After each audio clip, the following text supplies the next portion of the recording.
چاہے کتنی بھی بڑی آفت ہو، چاہے کتنی بھی بڑی مصیبت ہو، جب ہم یسوع کے نام سے ڈانٹتے ہیں، جھڑکتے ہیں، تو ان کا زور یسوع کے نام سے جاتا رہتا ہے اور ہم یسوع کے نام سے فتح پاتے ہیں۔ اور آج آپ کو میں بتانا چاہتا ہوں کہ یہ کتنی خوبصورت بات ہے، یہ کتنی ہمارے لیے باعث برکت بات ہے کہ یسوع مسیح خود کہتا ہے کہ میں تو تجھے آسمانی بادشاہ کی کنجیاں دینا چاہتا ہوں۔ اس کا مطلب ہے میں تو تجھے اختیار دینا چاہتا ہوں، لیکن تم وہ اختیار لینا نہیں چاہتے ہو۔ اس کی وجہ کیا ہے؟ ہم اختیار آج تک حاصل کیوں نہیں کر پائے ہیں؟ اس کی وجہ یہی ہے کہ ہم شاید اس طرح سے خدا کے قریب نہیں ہیں جس طرح سے خدا ہمارے اوپر توقع لگائے بیٹھا ہے۔ خدا چاہتا ہے کہ میرے خادم، میرے ایماندار لوگ، میرے پیروکار جو ہیں وہ میری بات پر عمل کریں اور میں ان کو اختیار دوں، اور پھر جب وہ زمین پر نکلیں تو وہ اس اختیار کا استعمال کریں اور یسوع کے نام سے بڑے بڑے کام ہوں۔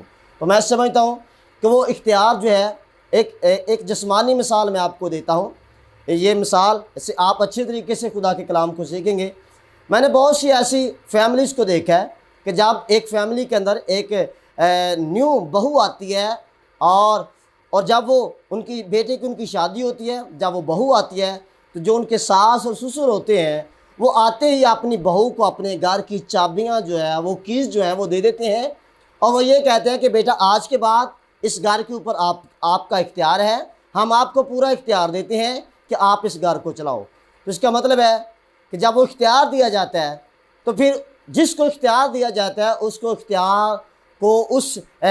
اس اختیار کو استعمال کرنا بھی آنا چاہیے۔ تو میں نے بہت سی ایسی فیملیز کو دیکھا ہے کہ ایسی بیٹیاں بھی جو گھر میں کبھی کسی ذمہ داری کو لیتی نہیں تھیں، جنہوں نے کبھی اپنی زندگی میں اختیار کو استعمال نہیں کیا تھا، جب ان کے پاس کوئی اختیار دے دیا جاتا ہے تو میں نے ایسی فیملیز کو بھی دیکھا ہے، ایسی بیٹیوں کو بھی دیکھا ہے کہ شادی کے بعد وہ پوری رات تک ویٹ کرتی ہیں جب تک ان کے پورے گھر کے لوگ گھر کے اندر داخل نہ ہو جائیں، اور جب تک وہ سب لوگوں کو کھانا کھلانا دیں۔ جب وہ کھانا کھلاتی ہیں اور جب وہ سارے گھر کے لوگ اندر آ جاتے ہیں، وہ اپنی اس اختیار کا استعمال کرتی ہیں۔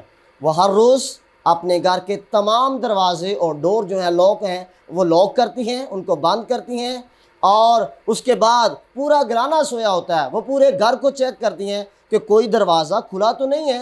وہ سارے دروازے بند کر کے تو پھر جو ہے وہ سوتی ہے، وہ اس لیے کیونکہ وہ سمجھتی ہے کہ میرے پاس جو اختیار دیا گیا ہے میں اس میں کوتاہی نہیں کروں گا، میرے وسیلہ سے کوئی گھر کے اندر کوئی ایسا شخص نہ آئے جو مار ڈالے اور چرا کر لے جائے۔ اس لیے ہمارا بھی اختیار جو ہمارے پاس ہے، اگر ہم اس کو استعمال کریں گے تو پھر ہم بھی اپنی زندگی کے اندر کسی چور اور ڈاکو کو، لٹیرے کو اپنی زندگی میں آنے نہیں دیں گے، کیونکہ بائبل کے اندر لکھا ہے کیونکہ ابلیس آتا ہے مارنے اور چرانے کے لیے۔ تو اگر ہم اس اختیار کو استعمال کریں گے اور اگر ہم اپنے گھر کے پورے دروازے بند کریں گے اور ہم ابلیس کو موقع نہیں دیں گے، کیونکہ بائبل کے اندر لکھا ہے کہ ابلیس کو موقع نہ دو، تو میرے عزیزو اگر ہم اس اختیار کا استعمال کریں، اگر وہ چابیاں جو یسوع مسیح ہمیں دینا چاہتا ہے، وہ اختیار جو ہمیں یسوع مسیح دینا چاہتا ہے، بائبل کے اندر لکھا ہے کہ یسوع مسیح کے شاگرد ہیکل کے دروازہ پر گئے اور انہوں نے ایک لنگڑے کو دیکھا، اور اس لنگڑے کو دیکھ کر انہوں نے کہا کہ سونا چاندی ہمارے پاس ہے نہیں ہے، لیکن جو کچھ ہمارے پاس ہے وہ ہم تجھے دیے دیتے ہیں۔ اور ان کے پاس کیا تھا؟ ان کے پاس صرف وہ اختیار تھا جو یسوع مسیح نے ان کو دیا تھا، اور وہ اختیار کا استعمال کرتے ہوئے انہوں نے کہا کہ اٹھ اور چل پھر۔ تو اسی وقت لکھا ہے کہ وہ لنگڑا اپنے پاؤں پر چلنے پھرنے لگا اور اس نے اپنی چارپائی اٹھائی اور چلا گیا۔ میں آپ کو بھی بتانا چاہتا ہوں، اگر آپ آج تک اپنے اختیار کو استعمال نہیں کیا، اگر آپ نے اپنی ایمان کو استعمال نہیں کیا ہے، تو خدا چاہتا ہے کہ آپ وہ اختیار آج بھی استعمال کریں۔ خدا کی طرف سے وہ آفر آج بھی موجود ہے، وہ اس وقت کی نہیں ہے۔ آج بھی یسوع مسیح کہتا ہے کہ میں تجھے آسمانی بادشاہی کی کنجیاں دینا چاہتا ہوں، اور تم جو کچھ زمین پر باندھو گے وہ آسمان پر باندھ جائے گا، اور تم جو کچھ زمین پر کھولو گے وہ آسمان پر کھل جائے گا۔ اس کا مطلب کیا ہے کہ ہمارے پاس اوورآل اختیار ہے، زمین کی چیزوں پر بھی اور آسمان کی چیزوں پر بھی، اور ہم جب اختیار کو استعمال کرتے ہیں تو پھر ہماری زندگی کے اندر برکت آتی ہے۔ میں آج آپ کو بتانا چاہتا ہوں، اگر اس سے پہلے آپ نے کبھی جو یسوع مسیح نے آپ کو چابیاں دی ہیں، جو اختیار آپ کو دیا ہے، اگر آپ نے استعمال نہیں کیا ہے تو آج آپ اس کو استعمال کریں۔ آج آپ کو چاہیے کہ آپ خدا کے حکم کی تعمیل کریں اور اس کے حکموں پر عمل کریں، اور دیکھیں گے کہ کس طرح خدا جب آپ کی زندگی میں کام کرے گا اور آپ کا ایمان کتنا بڑھے گا۔ اس لیے آپ اپنے ایمان کو مضبوط کریں اور ابلیس کا مقابلہ کریں تو کلام کے اندر لکھا ہے کہ وہ تم سے بھاگ جائے گا۔ جب ہم مقابلہ کرنے کے لیے تیار ہوں گے، اور تب تک ہم مقابلہ کے لیے تیار نہیں ہوتے ہیں جب تک ہمارے پاس پورا ساز و سامان نہیں ہوتا ہے۔ تو میں سمجھتا ہوں کہ جو یسوع مسیح کا دیا ہوا اختیار ہے، جو ہمارے پاس ایک پاور ہے، جب وہ ہمارے پاس ہے تو پھر ہم ڈرنے والے نہیں ہیں۔ پھر چاہے ہمارا لوسیفر سے مقابلہ ہو جائے، چاہے کسی اور وبا سے، چاہے کسی اور آفت سے ہمارا سامنا ہو جائے، ہم کسی وبا اور کسی آفت سے ڈرنے والے نہیں ہیں۔ اور کیا ہی خوبصورت بات ہے، خدا کے کلام کے اندر خدا کا بندہ داؤد فرماتا ہے کہ کوئی وبا تیرے خیمہ کے نزدیک نہ پہنچے گی۔ اس کا مطلب کیا ہے کہ وہ اختیار ہمارے پاس ہے۔ جب اختیار ہمارے پاس ہے تو ہمارے گرانوں کے چگرد کوئی وبا داخل نہیں ہوگی۔ میرے عزیزو، میں آج آپ کو بتانا چاہتا ہوں، آپ یسوع مسیح کو قبول کریں، اس کے پیروکار بن جائیں اور اس کے کلام پر عمل کرنا شروع کر دیں۔ اور دیکھیے گا، جب آپ خدا کے حکموں پر عمل کرنا شروع کر دیں گے تو پھر خدا آپ کو وہ آسمان کی بادشاہی کی چابیاں دے گا۔ اور میں سمجھتا ہوں کہ کتنی خوبصورت بات ہے کہ یسوع مسیح خود کہتا ہے کہ میں تو تجھے آسمانی بادشاہی کی چابیاں دینے کے لیے تیار ہوں۔ اور آج تک ہم نے شاید اس طرح سے اختیار لیا ہی نہیں ہے، ہم صرف زمین کے اوپر اختیار چلانا چاہتے ہیں، حکم چلانا چاہتے ہیں ابلیسی قوتوں پر۔ لیکن خداوند یسوع مسیح کہتا ہے کہ میں تجھے آسمانی بادشاہ کی کنجیاں دینے کے لیے تیار ہوں۔ آج بھی میں وہ تجھے اختیار دینے کے لیے تیار ہوں۔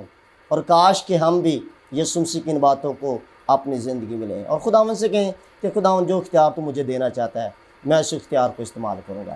اور پھر جب وہ اختیار ہمیں مل جاتا ہے تو پھر ہم ابلیس کی قدرت پر غالب آتے ہیں۔ ابلیس ہمارا مقابلہ نہیں کر سکتا ہے، بلکہ جہاں پر بھی ہمیں ابلیس کی قوتیں دیکھیں گی اور ان کو پتہ چلے گا کہ ان کے پاس وہ اختیار ہے جو یسوع مسیح نے دیا ہے، ابلیس آپ کے سامنے ٹھہر نہیں سکے گا۔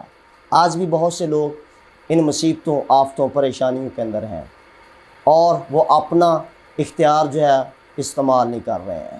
اس کی وجہ کیا ہے؟ کیونکہ ان کو بھروسہ نہیں ہے کہ شاید وہ اختیار آج بھی ہمارے پاس نہیں ہے۔ میرے عزیزو، خدا آج آپ کو اپنی برکت سے مالا مال کرنا چاہتا ہے، اور خدا چاہتا ہے کہ آپ خدا کی برکتوں سے بندے رہیں اور خدا سے برکت پاتے رہیں۔ میں چاہتا ہوں کہ آپ اسی طرح آپ خدا کے کلام کی باتوں پر عمل کریں اور خدا کے کلام کو اپنی زندگی میں لے لیں۔ خدا کا بندہ داؤد فرماتا ہے کہ خداوند تیرے کلام کو میں نے اپنے دل میں رکھ لیا ہے تاکہ میں تیرے خلاف گناہ نہ کروں۔ جب ہم گناہ نہیں کریں گے تو اس کا مطلب ہے کہ ہم آسمانی بادشاہی کی کنجیاں حاصل کرنے کے لیے جدوجہد کر رہے ہیں۔ گناہ نہ کرنا ہی اس بات کا ثبوت ہے کہ ہم آسمانی بادشاہی کے قریب جا رہے ہیں، ہم اس اختیار کو حاصل کر رہے ہیں جو یسوع مسیح دینا چاہتا ہے۔ آپ بھی خدا کے اختیار کو استعمال کریں، اس اختیار کو اپنی زندگی میں لیں اور دیکھیے گا کہ آپ کسی سے کم نہیں ہیں۔ ابلیس آپ سے ڈرے گا، ابلیس آپ کا سامنا نہیں کر پائے گا، ابلیس کی قوتیں آپ کا سامنا نہیں کر سکیں گی۔ آپ کیونکہ زندہ خدا کے ماننے والے لوگ ہیں، اور زندہ خدا کے ماننے والے لوگ جو ہیں وہ ہمیشہ خدا سے برکت پاتے ہیں، وہ کبھی ڈرتے نہیں ہیں بلکہ ہم دوسروں کو ڈرانے والے ہیں۔ ابلیس سے ہم ڈرنے والے نہیں ہیں، ہم ابلیس کو ڈرانے والے ہیں۔ خداوند آپ کے ساتھ ہو، خداوند آپ کو برکت دے۔ آپ ضرور خدا کے کلام کی باتوں پر عمل کریں اور خدا کے کلام کو سنیے گا۔ یسوع مسیح کے نام سے آمین۔